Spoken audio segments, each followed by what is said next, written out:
అపోస్తలుడైన పౌలు తిమోతికి వ్రాసిన 2వ పత్రిక 2వ అధ్యాయము. నా కుమారుడా, క్రీస్తు యేసునందున్న కృపచేత బలవంతుడవు కమ్ము.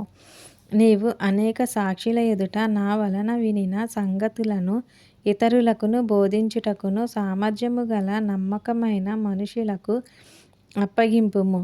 క్రీస్తు యేసు యొక్క మంచి సైనికుని వలె నాతో కూడా శ్రమను అనుభవించుము.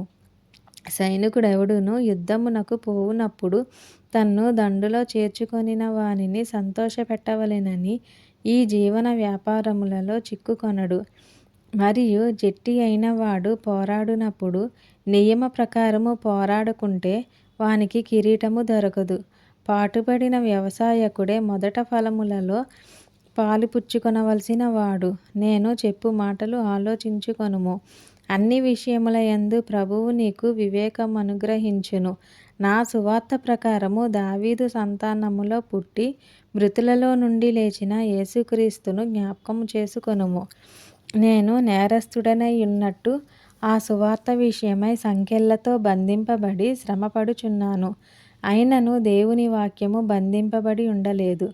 అందుచేత ఏర్పరచబడిన వారు నిత్యమైన మహిమతో కూడా క్రీస్తు యేసునందలి రక్షణ పొందవలెనని నేను వారి కొరకు సమస్తమును ఓర్చుకొనుచున్నాను. ఈ మాట నమ్మదగినది. ఏదనగా మనం ఆయనతో కూడా చనిపోయిన వారమైతే ఆయనతో కూడా బ్రతుకుదుము. సహించిన వారమైతే ఆయనతో కూడా ఏలుదుము. ఆయనను ఎరుగమంటే మనలను ఆయన ఎరుగననును. మనము నమ్మదగని వారమైనను ఆయన నమ్మదగిన వాడుగా ఉండును.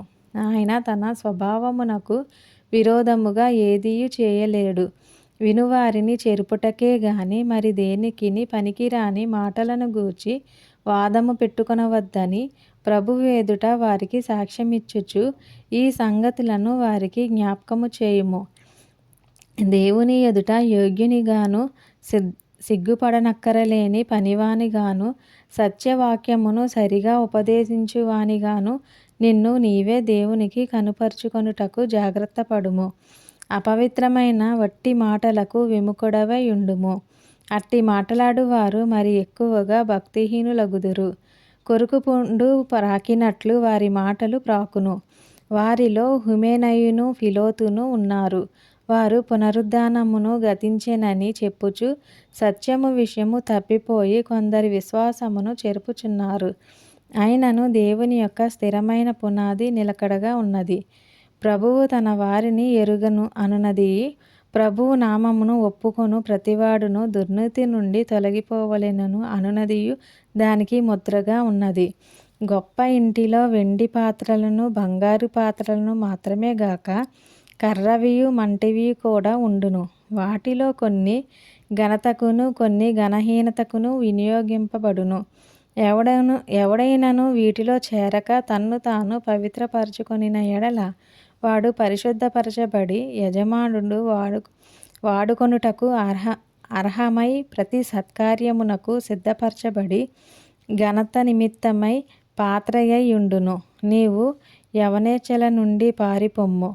పవిత్ర హృదయులై ప్రభువునకు ప్రార్థన చేయు వారితో కూడా నీతిని, విశ్వాసమును, ప్రేమను, సమాధానమును వెంటాడుము. నేర్పులేని మూఢుల వితర్కములు జగడములను పుట్టించునని ఎరిగి అట్టి వాటిని విసర్జించుము. సత్య విషయమైన అనుభవ జ్ఞానము వారికి కలుగుటకై దేవుడొకవేళ ఎదురాడు వారికి మారు మనసు దయచేయును.